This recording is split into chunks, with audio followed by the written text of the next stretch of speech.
La zone d'occupation contrôlée, c'est la zone de la réserve de biosphère de la Pingari qui est du domaine public de l'État, qui est réservée aux communautés riveraines pour mener leurs activités agricoles et d'élevage. C'est-à-dire une zone qui ceinture les zones synergétiques du parc d'une largeur comprise entre 3 et 5 km en fonction des localités. Et la direction du parc a initié l'élaboration du plan d'utilisation des terres de la ZOC. Avant de parler du contenu, je veux rappeler les raisons qui ont motivé l'élaboration et la mise en place de cet outil.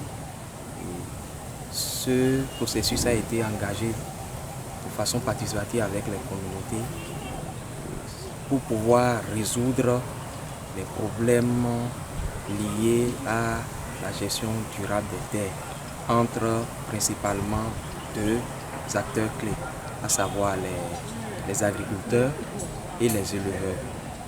Donc c'est pour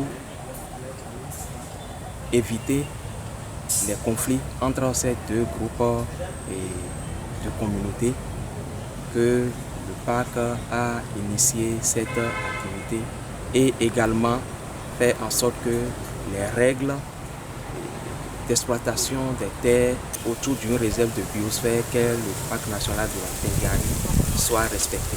De façon concrète, grâce à ce plan, ensemble avec les communautés, on a délimité, on a défini trois sous-bandes de terre. Premièrement, lorsqu'on quitte la clôture du parc, c'est-à-dire la clôture grillagée du parc, qui a été installée pour pouvoir freiner les conflits hommes-faunes, il y a une bande de 50 mètres qui a été réservée pour permettre à ce que le couvert végétal naturel puisse se reconstituer. Et au niveau de cette bande, les activités comme l'apiculture peuvent se développer et l'accès aux ressources dont les communautés ont besoin. À la suite de cette bande, en évoluant vers l'extérieur, c'est-à-dire vers la route inter-État, parce que c'est ça qui limite la ZOC vers l'extérieur. Il y a une bande de 100 mètres qui est réservée pour l'agriculture durable. À ce niveau, au niveau de cette bande, c'est que ce sont les activités et les systèmes agricoles qui respectent l'environnement, à savoir la non-utilisation des pesticides, des insecticides et d'intrants chimiques qui est promu ou bien développé dans cette bande-là. À la suite de cette bande, il y a une autre bande de terre qui est réservée pour l'aire de pâturage des animaux qui sont élevés par les communautés riveraines du parc. Donc cette bande-là a une largeur de 100 mètres.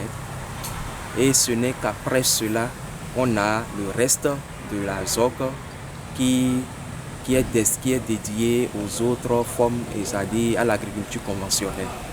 Et cette proposition d'exploitation ou bien d'utilisation des terres est régie par une convention de gestion des terres qui a été retenue de commun accord avec les communautés et qui fait l'objet actuellement de vulgarisation dans les différents villages.